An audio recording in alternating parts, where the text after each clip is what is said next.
বন্ধুরা, আজকে নিয়ে চলে এসেছি কয়েকটা টার্কির বাচ্চা। এগুলো অরিজিনাল টার্কির বাচ্চা বলে দিয়েছে। দেখা যাক পরবর্তীকালে এগুলো কি হয়, টার্কি হয় না কর্ক মুরগির বাচ্চা হয়ে যায়, সেগুলো দেখব। পরপর আপডেট দিতে থাকবো, সেটা আপনারা দেখতেও পাবেন। টার্কি হচ্ছে কি কর্ক মুরগি হচ্ছে সেটা দেখে নেব।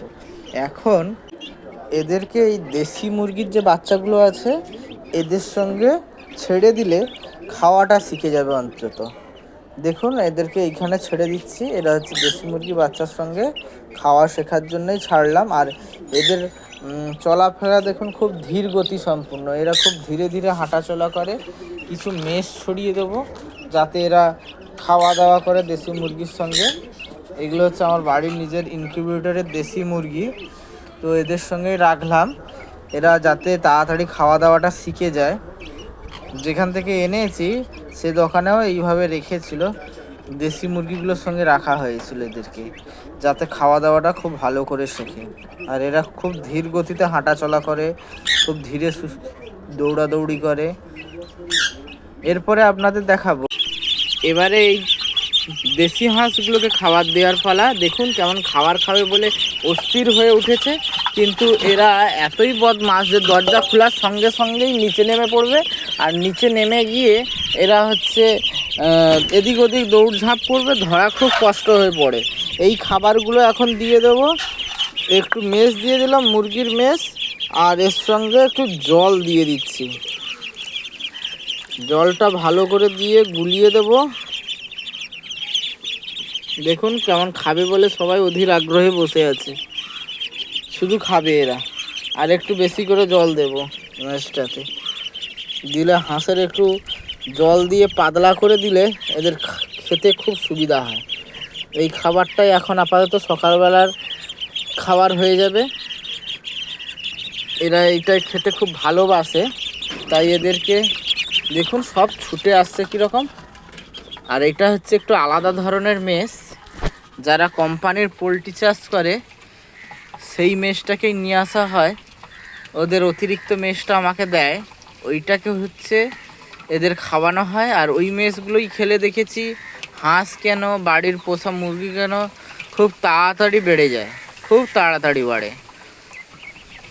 এবার দেখাবো দেশি মুরগি 4টেই মেয়ে হয়ে গেছে, এর মধ্যে একটা ডিম পাড়া মুরগির বাচ্চা হয়েছে। মাথায় আবার কেমন ধরনের একটা ঝুঁটির মতন চুলগুলো উঁচু হয়ে আছে দেখুন। আর ওই পাশে দেখুন আমার ওই আগের আনা যে চীনা হাঁসগুলো ছিল, চীনা হাঁসের বাচ্চাগুলো সব এদিক ওদিক ধীরে সুস্থে হাঁটাফেরা চলা করছে। আর এদেরকে একটু পরে আবার একটু সবুজ শাক কেটে কেটে কেটে কেটে খেতে দেয়া হবে।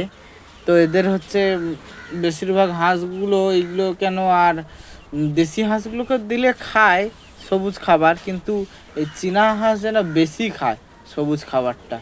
ওই কিছুটা সবুজ খাবার নিয়ে এসে করে দেবো একটু পরে। দেখুন বন্ধুরা, এখন কিছু বরবটি কেটে নেব কনুরগুলোকে খেতে দেওয়ার জন্যে। বরবটির সঙ্গে কিছু বিট কুচিয়ে দিয়ে দিয়েছি, আর ওর সঙ্গে হচ্ছে কিছু ছলা দিয়ে দিলাম। এগুলো হচ্ছে দুটো কনুরের ঘরে দেব।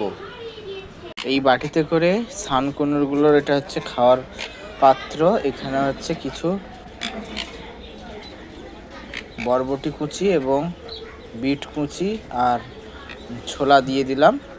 আর বাদ বাকি যেটা থাকলো ইয়েলো সাইড কনুরগুলোকে দেবো। এগুলো এদেরকে একটু বেশি করে দেই, এরা বেশি করে খাবে।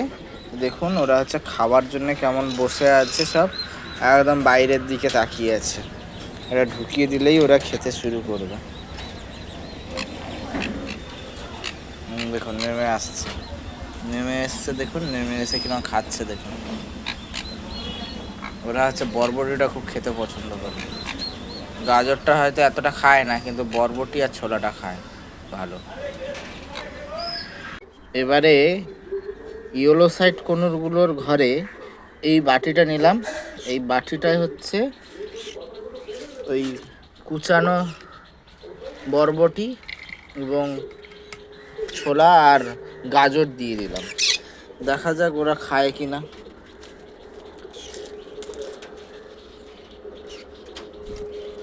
ওরা দেখেছেন খেতে নেমে এসছে সব। ওরা এই ছোলা, বরবটি, গাজর এগুলো খুব খেতে খুবই ভালোবাসে।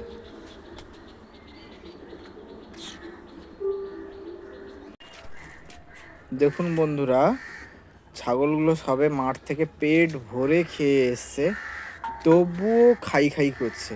সবে এই ভুসি দিলাম, কড়াই ভুসি কেমন খাচ্ছে দেখুন। আর এই ছাগলটা হচ্ছে সবে 2-3 দিন হলো ব্রিডিং করানো হয়েছে একটা তোতাপুরি ব্রিডার দিয়ে। আর এই ছাগলটা আজকে বিক্রি হয়ে গেছে, কয়েকদিন পরে ব্যাপারী এসে নিয়ে যাবে। আর এই দেখুন কতটা সুন্দরভাবে খেয়ে এসছে এরা মাঠ থেকে, তবুও সবসময় খেতে চাইছে, সবসময় খাই খাই করছে। খাওয়ার জন্য মারামারি হুড়োহুড়ি করছে শুধু।